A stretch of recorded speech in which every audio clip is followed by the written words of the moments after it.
So all our habitat types in Missouri, whether it's prairie or woodland, forest, wetland, those habitat types evolve with the use of fire over the time. Mainly lightning strikes or Native Americans setting those fires. And I look at fire no different than like a disc or a chainsaw. It's another management tool in the toolbox, and the biggest advantage being you can get over a lot of ground in a hurry, and it's a cheap and effective tool.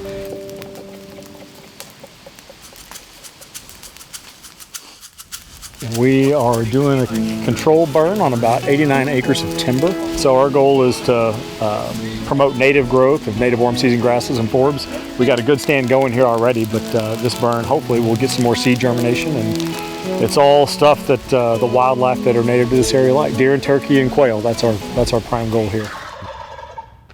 As we're lighting and running up, if the wind starts pushing things that way, you don't want it to get in front of you, so you just kind of keep lighting along the road. So you'll need one drip torch. Yep. Right. One. Yep. The skid unit, and then rakes. Yep. I think that would do it. Yeah. So the hardest part of burning is always getting enough people to do it. Enough people, especially enough people who've been trained and kind of know what they're doing. So the PBA is Upper Merrimack Prescribed Burn Association, and a godsend for landowners to be able to get work done that would be awful hard to do by yourself. So the burn associations are basically neighbors helping neighbors. A prescribed burn association actually allows you to draw from a bigger group of people that go out and help each other with prescribed burns on their property.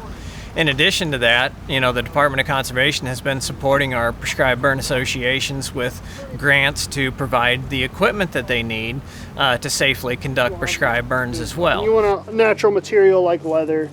You don't want any like cloth type stuff. It'll typically burn, or you can get some embers in it and poke a nice My husband and I recently purchased some land, and part of that plan for the land was to burn. And initially we didn't think it was going to be possible. We thought we were going to have to contract it out. We're like, this is too much.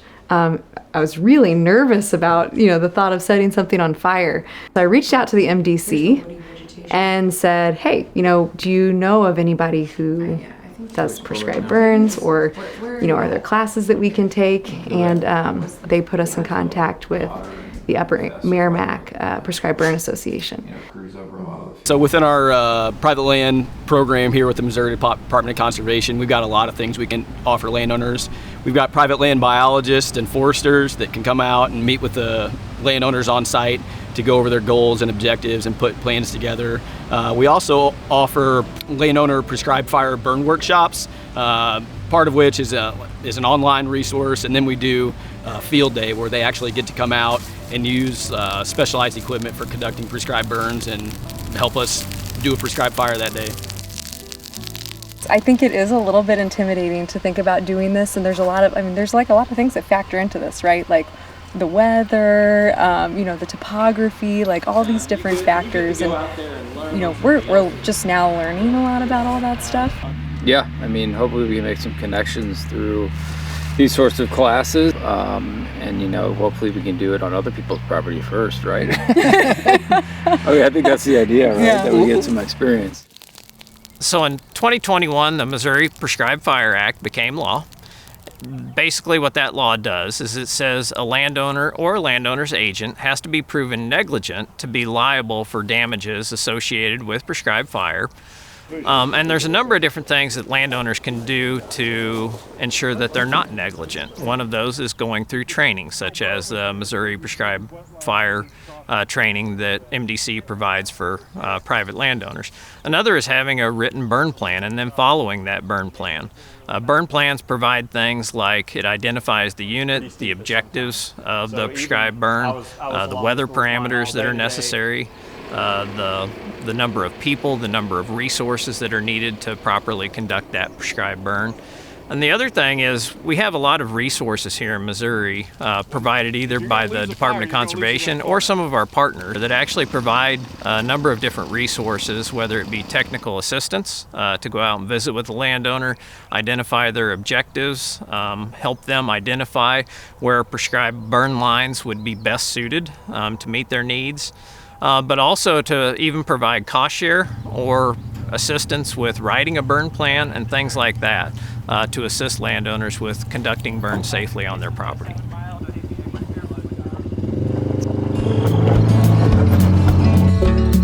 Let's do introductions so we all can get a little familiar with each other. I'm Joe Heller. That's my wife Brandy, my son Abel. Gary Patterson. I'm a member of Upper Merrimack Prescribed Burn Association. I'm Abby Orr. We are part of the Upper Merrimack Prescribed Burn Association, and we have some property off BB and Steelville. Andy Orr, Abby's husband, property like she said. And thanks for having us. This is our first burn. All right, let's do our test fire.